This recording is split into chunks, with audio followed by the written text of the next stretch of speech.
Welcome back to Kdramas Decoded, and don't forget to subscribe so you never miss an episode of your favorite K-drama. The final episode of Dream to You begins with the painful goodbye between Ju Hee and Woo Subin.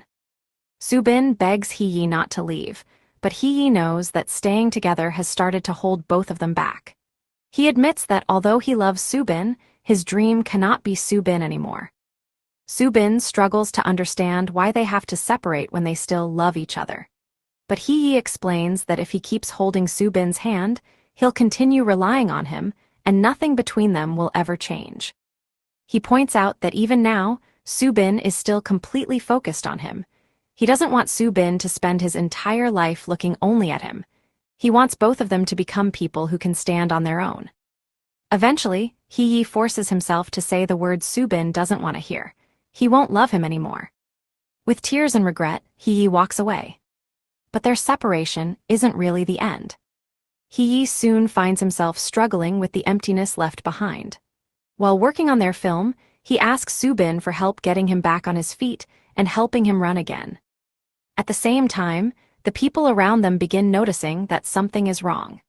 Their colleagues continue working on the film, even discussing how to use Subin's father's guitar performance in the movie. The guitar recording becomes especially meaningful because Subin's father is the one performing it. Although the recording isn't perfectly clean, the team decides that the natural sound actually gives the scene more emotion. Eventually, Hee and Subin have one final emotional conversation. Subin apologizes for the way he behaved. He admits that he came all this way simply because he loved Hee, and that he became so focused on keeping him beside him that he forgot the promise he had made to give Hee his dream back. Hee tells him not to apologize. He says Subin already gave him his dream back. Because of Subin, Hee has rediscovered his passion, and now he's determined to spend the next 2 years making that dream bigger and better. The two finally accept that they have to go their separate ways. Hee leaves for Canada to continue pursuing his dream. Before he goes, Subin gives him something meaningful, hoping that instead of becoming something that holds him back, it will become the strength that helps him keep going. Their goodbye is heartbreaking, but there's genuine love behind it. Meanwhile, the film they created together, Jeongseong Love Song, is finally completed. The premiere is a huge success. Subin attends the VIP screening without Hee, explaining that his co-director couldn't attend. As the audience watches the film, Subin can't help but remember everything they went through together. The film becomes a major achievement for everyone involved, and the people around them celebrate their success. But while everyone else is celebrating, Hee is thousands of miles away in Canada. He receives a call connected to the premiere, but the connection is so bad that neither side can properly speak. Instead, we get a bittersweet reminder of their relationship. Subin later reflects on the fact that, although they spent only a short amount of time physically together, those moments changed both of their lives. Time passes, and 1 year later, Jeongseong Love Song has become a success. Subin is now recognized as a director in his own right, and Hee's name continues to grow internationally. Subin is even asked why he used his real name rather than the name he had previously worked under. His answer is simple. Returning to Korea was about finding himself again. Every step he took was ultimately about reclaiming the name Woo Subin and becoming comfortable with who he really was. But despite all his success, there's still one person he hasn't completely moved on from. He admits that maybe he still hasn't been able to say goodbye to Hee. And perhaps he still doesn't want to wake up from the dream they shared. Then, unexpectedly, Hee returns. After spending time in Canada, he comes back to Korea.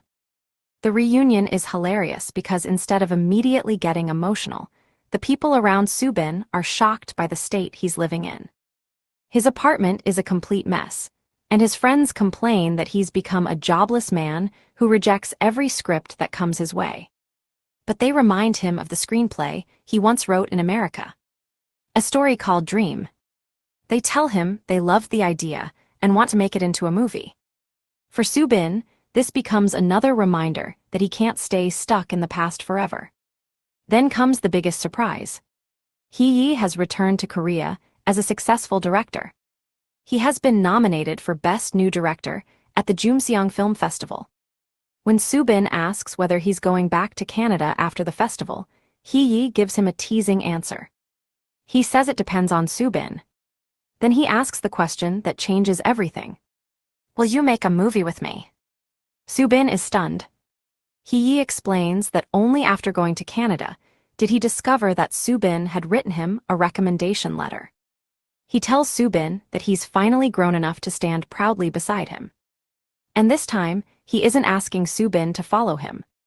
He's asking him to stand beside him as an equal. Subin asks if he can kiss him.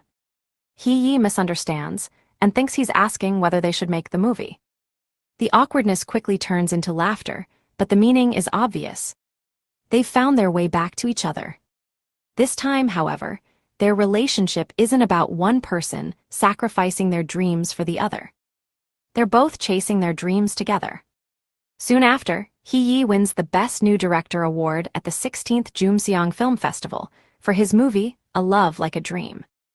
During his acceptance speech, he explains that making the film was an incredibly difficult challenge.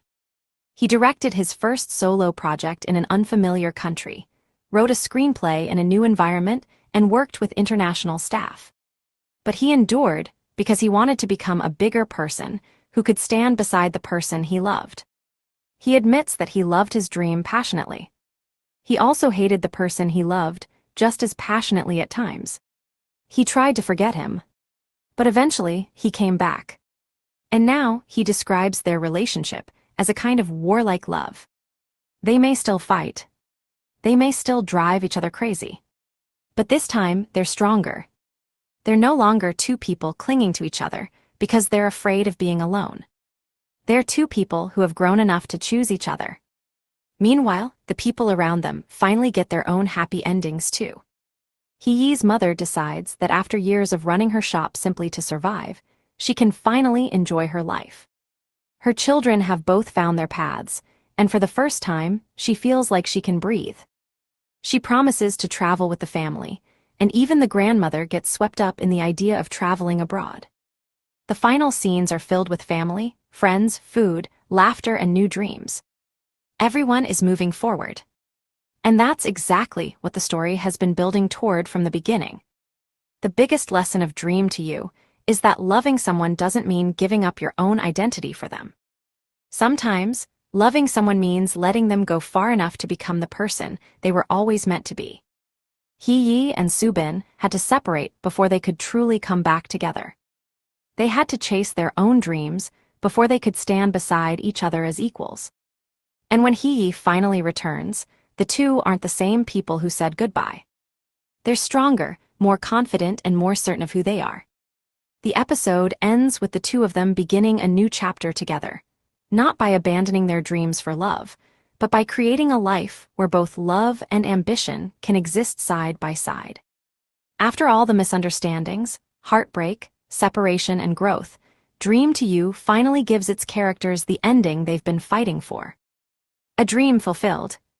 A love rediscovered. And most importantly, a future they can choose together.